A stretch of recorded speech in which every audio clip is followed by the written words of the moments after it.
வயநாடு நிலச்சரிவில் சிக்கி உயிரிழந்த பச்சிளம் குழந்தைகளின் உடல்கள் தோண்ட தோண்ட ஒவ்வொன்றாக கிடைப்பது நெஞ்சை ரணமாக்கும் வகையில் உள்ளது.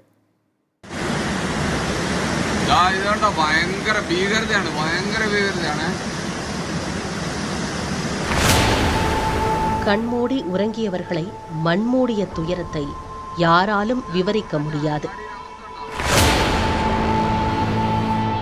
നമ്മളെ മുണ്ടക്കായ് ഇപ്പോൾ പൊട്ടിയിട്ടുള്ള അവസ്ഥ ഇതാണിതാ.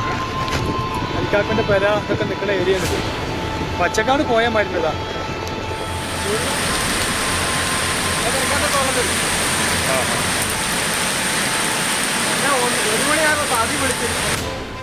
அத்தகைய துயரத்தில் பிஞ்சு குழந்தைகளின் மரணம் தாங்க முடியாத வலியை ஏற்படுத்தியுள்ளது.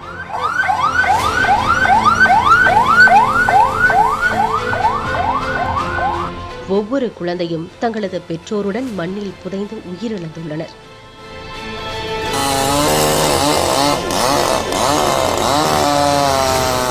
முண்டக்கை மற்றும் சூரல்மலை பகுதியில் நிலச்சரிவில் சிக்கி அங்குள்ள பள்ளிகளில் படித்த 27 குழந்தைகள் உயிரிழந்திருப்பதாக தகவல் வெளியாகியுள்ளது.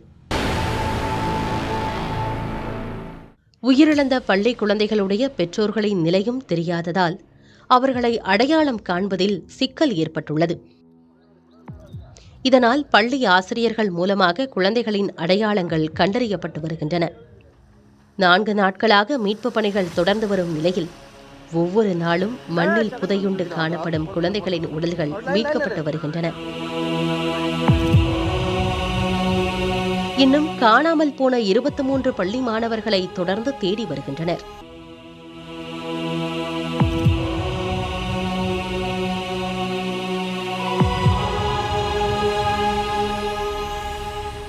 குழந்தைகளின் உடல்கள் ஒருபுறம் மீட்கப்பட்டு வரும் நிலையில் மறுபுறம் நிலச்சரிவில் சிக்கிய குழந்தைகளை பத்திரமாக மீட்கப்பட்டு வரும் ஆறுதல் தரும் செய்திகளும் வெளியாகி வருகின்றன.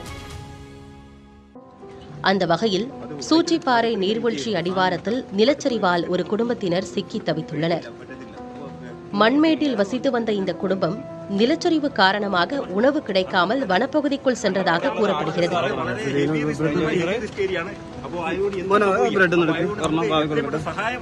அப்போது அவ்வழியாக சென்ற வனத்துறையினர் குழந்தைகள் உள்பட 6 பேரை மீட்டு பாதுகாப்பான பகுதிக்கு அழைத்துச் சென்றனர்.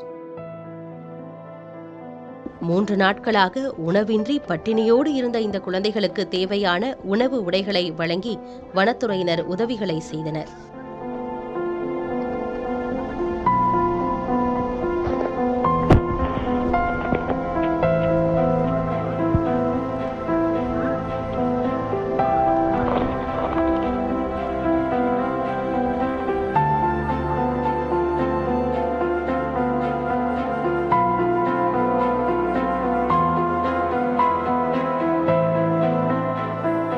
மீட்கப்பட்ட குழந்தைகள் பலரும் தங்கள் தாய் தந்தையை இழந்து இன்னும் அந்த அதிர்ச்சியிலிருந்து மீளாத மனநிலையோடு காணப்படுகின்றனர்.